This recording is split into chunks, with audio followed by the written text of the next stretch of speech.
My name is Lena Carter, and I'm 32 years old. I left my hometown more than a decade ago, chasing a life my family never understood. I built something real in Austin, but their cold shoulders never warmed. This Christmas, I went back hoping to prove I was more than their disappointment. I walked in with gifts, a smile, and a heart ready to mend. But at that dinner table, my parents stared right through me and said, "You don't deserve to be part of this dinner." The words sliced deep. I pushed my chair back, my hands trembling, and snapped, "Then don't touch the things I paid for." The room went dead quiet, every face stunned. What had I done for them all these years? Why did I leave for good? Stay with me. This story will grab you and not let go. If your family ever made you feel like an outsider, you'll understand every word. I grew up in Maple Ridge, Kansas, and I always felt like I didn't belong. My sister, Clara Hale, 3 years older than me, was the family's shining star, the perfect daughter. Always helping mom in the kitchen, dreaming of a big wedding, later raising her kids, Evan and Lila. Mom and Dad couldn't stop bragging about her. "Clara's got it all figured out," Mom would say, her eyes glowing with pride. Dad nodded, his smile reserved only for her. My younger brother Derek, now 30, got the same treatment. He was a mechanic with shaky jobs, always talking about expanding his own shop. Even when he messed up, skipping school, crashing Dad's old truck, they'd laugh it off. "Boys will be boys," Dad said, ruffling his hair. I was the odd one out. I loved computers, math, anything that promised a world bigger than Maple Ridge's dusty streets. But when I brought home straight A's, Mom barely glanced at my report card. "Don't get too full of yourself," she'd warn. Dad just grunted, more interested in Clara's pot roast. Clara soaked in the attention, parading her new dresses, her baking, her perfect life plans. Mom would clap like it was a Broadway show. I remember being 10, showing off my science project, a model rocket I'd spent weeks building. Clara smirked. "Who cares about that nerd stuff?" Mom chuckled. Dad didn't even look up from his newspaper. Derek was worse. He teased me relentlessly, hiding my books just to watch me squirm. When I was 13, I won a math competition. I ran home, certificate in hand, eager to share the news, but found Clara getting praise for her brownies. "They're just like Grandma's," Mom beamed. My certificate sat untouched on the counter. Derek snickered. "Nobody cares about your numbers, Lena." I swallowed the hurt, but it piled up. Family dinners were the worst. Clara dominated every conversation, her high school sweetheart, her cheerleading squad. Mom and Dad hung on her every word while I could barely get a sentence in. When I mentioned my dream of working in tech, Mom cut me off. "Why can't you be practical like Clara?" Dad added, "You don't need to go chasing big ideas." Derek would roll his eyes, tossing peas at me under the table. I felt invisible, like I was shouting into a void. By 15, I started eating in my room, pretending to study, but really just avoiding the comparisons. School became my escape. I joined coding clubs, math teams, anything that kept me out of that house. My teachers saw something in me. They pushed me to apply for scholarships, to aim high.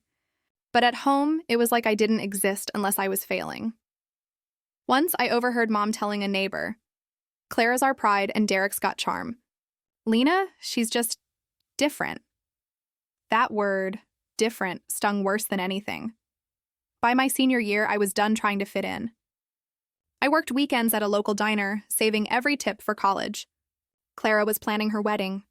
Derek was out partying. When I got accepted to a university in Texas, no one celebrated. "You're leaving us?" Mom asked, annoyed. Dad just shrugged. "Do what you want." So I packed my dreams and my hurt, knowing I had to build a life where I wasn't the outsider. At 18, I left Maple Ridge for Austin. I wasn't looking back. Austin was everything Maple Ridge wasn't. Loud, alive, full of people who didn't care about where you came from but what you could do. I started college with nothing but 2 suitcases and a half-broken laptop. For the first time, I felt free. No one compared me to Clara. No one rolled their eyes when I talked about coding or data analytics. I found people who got it. My roommate, Tessa Nguyen, became my closest friend. She was fearless, working 2 jobs, studying computer science like me, never taking no for an answer.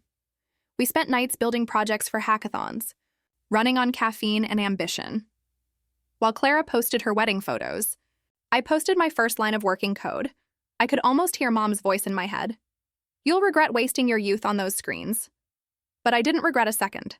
Still, even success couldn't erase the sting of being unwanted. Every holiday, I'd debate going home, and every time I'd find an excuse not to. Then one Thanksgiving, after 5 years away, Mom called. "Your sister wants everyone together again," she said. Her tone was brittle, not warm. I went, partly out of guilt, partly curiosity. When I arrived, Clara's house looked like a showroom. She and her husband, Mark Hale, lived perfectly. 2 kids, 2 cars, and a white fence like something off a postcard. Inside, the smell of roasted turkey filled the air. Clara hugged me with the enthusiasm of a news anchor. "You actually made it," she said. Derek slapped my back. "So still doing that computer stuff?" "Yeah," I said, forcing a smile. "I started my own firm. That got silence." Even the kids stopped talking. Mark cleared his throat. "That's impressive," he muttered, the way people say something nice when they don't mean it. Mom glanced at my clothes, a simple navy dress, and said, "You could have worn something brighter. It's a family dinner, not a job interview." I swallowed the old familiar ache and kept quiet. All dinner, Clara talked about her son's soccer games, Derek's garage expansion, Mom's new curtains. Every time I tried to speak, someone interrupted. Finally, Derek leaned back and laughed. "You know, Lena, maybe if you'd stayed, you'd have a normal life too." I stared at him, my fork frozen midair. A normal life? Yeah, family, stability, not hiding behind computers. Clara chuckled softly. "Don't tease her, Derek. She's independent." That word again? Different, dressed up in new clothes. Mom smiled faintly. "We just worry you'll wake up one day and realize you missed out." Dad nodded. "There's more to life than work, Lena," I wanted to scream. "Where were you when I needed you?" Instead, I excused myself, grabbed my coat, and left. I didn't cry.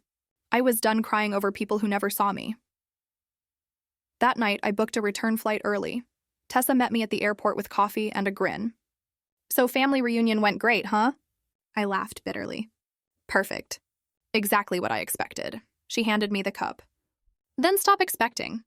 Build your own family, one that doesn't need your apologies." Those words stuck. The next few years were a blur of work.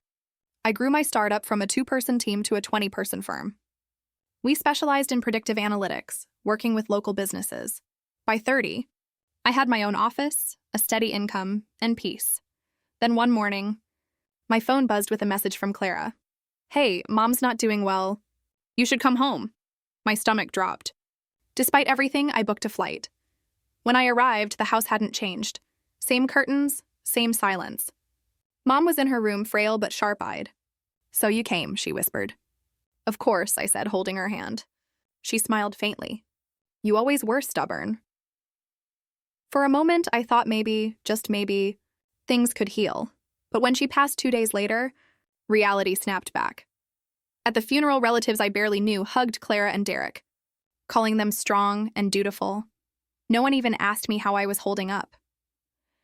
When the will was read, the old wound split open again. Dad's house, the savings, the jewelry, all left to Clara and Derek. To me, a photo album labeled "For Lena." Inside were pictures of Clara's birthdays, Derek's graduation, family vacations, but not one of me. That was when I finally understood. I wasn't invisible. I'd been erased. I went back to Austin the next morning, numb. Tessa picked me up at the airport, silent at first, until she finally said, "You okay?" I nodded, staring out the window. "They left me nothing. Not even a memory," she frowned. "Then make your own legacy. One that can't be erased." Her words lit something inside me. Not anger, not grief, but resolve. I poured myself into work. Days blurred into nights as my company, Luminate Analytics, began landing bigger contracts. A local manufacturing firm, a real estate agency, and then a major client, Harrison Medical Group. The CEO, David Harrison, was one of those sharp, polished types. He admired my precision and results. We worked well together, strictly professional, until one night after closing a deal, he said, "You're not like anyone I've met in this business." Is that a compliment or a warning? I joked. He smiled. Both. Over time, what began as business turned personal. He wasn't the fairy tale type, but he respected me. My mind, my drive, my independence. For the first time in my life, I felt seen. We dated quietly for a year before I told Tessa. She teased me for keeping it secret. "You're scared it'll vanish if you say it out loud," she said. Maybe she was right. By 32, the company was thriving, and so was I. David and I moved in together. My name started appearing in business articles. Self-made CEO, the woman behind the data revolution. I never flaunted it. But the universe has a cruel sense of irony, because one day, Clara saw one of those articles online. That night, my phone buzzed. Clara, "Wow, you've really made it big, huh?" Me, "Yeah, took time." Clara, "We should talk sometime." "I think Dad wants to see you." Dad, the man who barely looked at me at Mom's funeral. Still, curiosity or weakness won. When I arrived back in Maple Ridge, Dad greeted me with that same distant politeness. His hair was grayer, his frame thinner. We sat on the porch, awkward silence between us. "You've done well," he finally said. "Thank you." "Your sister. She's been struggling." Mark lost his job. "They're selling the house," I said nothing. "Maybe," he continued, "you could help. Family looks out for each other." That word, family, hit like a slap. "When did that start applying to me?" I asked quietly. He shifted uncomfortably. "You know your mother never meant to leave you out." "She signed her name on the will, Dad." His eyes softened for the first time in years. "She thought you didn't need her help. You were already stronger than the rest of us." That should have felt comforting. It didn't. When I left, Clara stopped me at the door. "Lena," she said softly, "I'm sorry." "For what? The jokes? The silence? Or the part where you pretended I wasn't part of this family?" Tears welled up in her eyes. "For all of it." For a moment, I almost forgave her.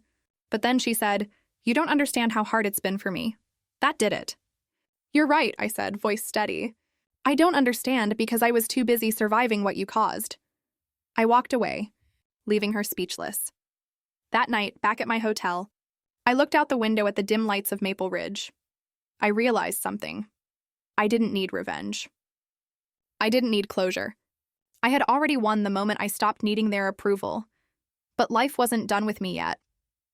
A month later, I got a call from an unknown number. "Miss Rivera? This is Carter and Long Attorneys. We're handling your late mother's estate. There seems to be a discrepancy." A discrepancy? They explained that a secondary document, a handwritten letter, had been found in a sealed box. It was addressed to me. I drove back to Maple Ridge one last time. The attorney handed me the envelope. The handwriting was unmistakable. Mom's. I opened it, heart racing. "Lena, if you're reading this, I hope one day you'll understand. We didn't leave you out because we didn't love you. We left you out because you were already complete. You built yourself from nothing, and that's something no inheritance can buy." The paper blurred as tears filled my eyes. For years, I'd carried anger like armor. Now, it melted away, leaving only quiet peace. I folded the letter, slipped it back into the envelope, and whispered, "Goodbye, Mom." When I returned to Austin, I placed the letter in my desk drawer, not as a reminder of pain, but proof that I'd survived it. Life didn't slow down. Luminate Analytics kept growing, and soon we were partnering with firms across the country. Tessa became head of operations, and together, we turned late-night ideas into national contracts. David, ever the steady presence, encouraged me to take breaks I never did. "You've built an empire," he'd say. "It's okay to rest." But rest wasn't something I knew how to do. Then, one evening, while reviewing reports, an email caught my eye. The sender, Clara Hale. Subject, "I need help." I stared at it for nearly an hour before opening it. She explained that Mark had left, taking most of their savings. She was living with Dad now, trying to hold everything together. She ended the message with one line. "I know I don't deserve your help, but you're the only person I trust." I didn't reply that night. I couldn't. Tessa found me the next morning still staring at the screen. "You gonna answer her?" she asked. "I don't know." "You always know," she said softly. "You just don't like the answer." She was right again. 2 days later, I wired Clara enough money to stabilize her finances. Nothing extravagant, just enough to help. I didn't attach a message. Weeks passed. Then a letter arrived at my office. Inside was a small box and a note in Clara's handwriting. I can never repay what you've done. This belonged to Mom. She wanted you to have it. I found it tucked in her dresser. Inside the box was a silver locket, tarnished and delicate. I opened it. One side held a photo of Mom holding a baby. The other side was empty. For the first time, I realized the baby was me. That night, I sat in my office long after everyone had left, holding that locket in my palm. David found me there. You okay? I think so, I whispered. It just took a long time to get here. He smiled and placed a hand on my shoulder. You've spent your whole life proving them wrong. Maybe it's time to just live. His words lingered like soft music in the air. Months rolled by. Luminate reached new heights. International contracts, awards, recognition. People started calling me a visionary. I didn't feel like one. I just felt like a woman who'd finally made peace with her past. One afternoon, I got another message from Maple Ridge, this time from Dad. I'd like to visit you. If that's okay, I hesitated before replying. Of course. When he arrived, he looked smaller, older. But when he stepped into my office, pride flickered in his eyes. You built all this? With a lot of help, I said, smiling at Tessa across the room. We talked for hours. Not about the past, but the present. My work, his garden, Clara's recovery. As he was leaving, he handed me a small photograph. It was a faded picture of all of us. Mom, Dad, Clara, Derek, and me. Your mother kept this on her nightstand, he said quietly. Even when she couldn't remember much, she'd touch it every night. My throat tightened. I thought I wasn't in any of her pictures, he smiled faintly. You were always the hardest to capture. You were never still long enough. When he left, I sat alone for a long time, staring at that old photo. For years, I thought I had to erase my past to create my future. But now I understood. It was all part of the same story. The pain, the rejection, the struggle, they weren't obstacles. They were the foundation. I wasn't the forgotten daughter anymore. I was proof that being different isn't a curse. It's a calling. Months after Dad's visit, I decided to take a rare weekend off. David and I drove out to the countryside, a quiet cabin surrounded by oak trees and silence. For the first time in years, I felt still. No deadlines, no notifications, just the sound of wind and my own breathing. That evening, as the sun dipped behind the trees, David looked at me and said, You ever think about going back? To Maple Ridge, I mean. I laughed softly. Why would I? Closure, he said simply. Sometimes peace isn't about walking away. It's about walking back and realizing you're no longer trapped there. His words lingered. And a few weeks later, I did exactly that. When I pulled into Maple Ridge, it felt smaller, like a memory wearing itself out. The streets I once avoided now just looked ordinary. Clara greeted me at the porch. She looked tired, but softer somehow. I didn't think you'd come. Neither did I said. Inside, Dad was tending to a potted plant on the kitchen table. He smiled when he saw me. Still can't stay away forever, huh? We laughed. It felt strange. Easy, even. Over dinner, the conversation turned light. No old wounds, no comparisons. Clara talked about finding work at a local school. Dad mentioned joining a volunteer group. For once, I wasn't the outsider. After dinner, Clara pulled me aside. I never told you this, she said, her voice trembling. But when Mom got sick, she used to ask for you, every night. She'd say, Lena's out there building her world. I think she was proud, even if she never said it. Tears welled up, but I didn't cry. I just nodded, smiling through the ache. Thank you, I whispered. We hugged, a real one this time. No hesitation, no performance. The next morning, before leaving, I stopped by the backyard. The same old oak tree still stood tall, the one I used to sit under whenever things felt unbearable. I placed the silver locket at its roots. You can rest now, I murmured. We're all okay. As I turned to leave, sunlight broke through the clouds, lighting up the old wooden fence. For a moment, I could almost hear Mom's voice, soft, forgiving, proud. Back in Austin, I threw myself into work again, but it was different now. The drive wasn't fueled by anger. It was purpose. Tessa noticed it too. "You seem lighter," she said one morning, sipping her coffee. "I am," I said. "I finally stopped running." David joined us, leaning against the doorway with a grin. "Does this mean we can take another vacation?" "Maybe," I teased, "but only if you promise not to talk about spreadsheets." He laughed. "No promises."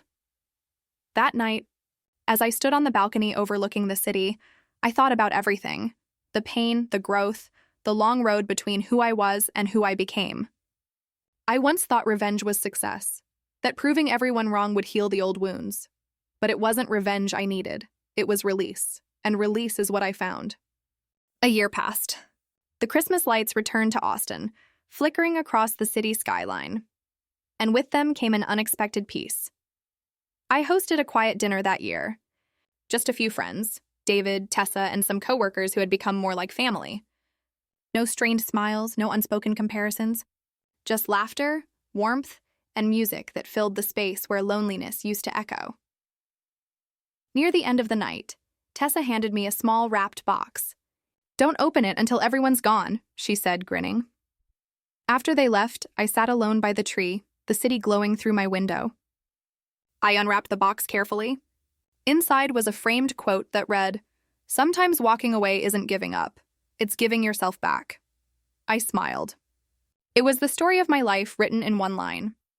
Later, my phone buzzed. A message from Clara. "Clara, Dad says Merry Christmas. We're proud of you, Lena. No long apology. No promises, just that." And it was enough. I typed back, "Me, Merry Christmas. Take care of each other." Then I set my phone aside. I poured myself a glass of wine, leaned back, and looked out at the skyline. The same stars that once watched me leave Maple Ridge now watched me stand tall in the life I built. I realized something then. The past doesn't need to be erased. It just needs to lose its power. And mine finally had.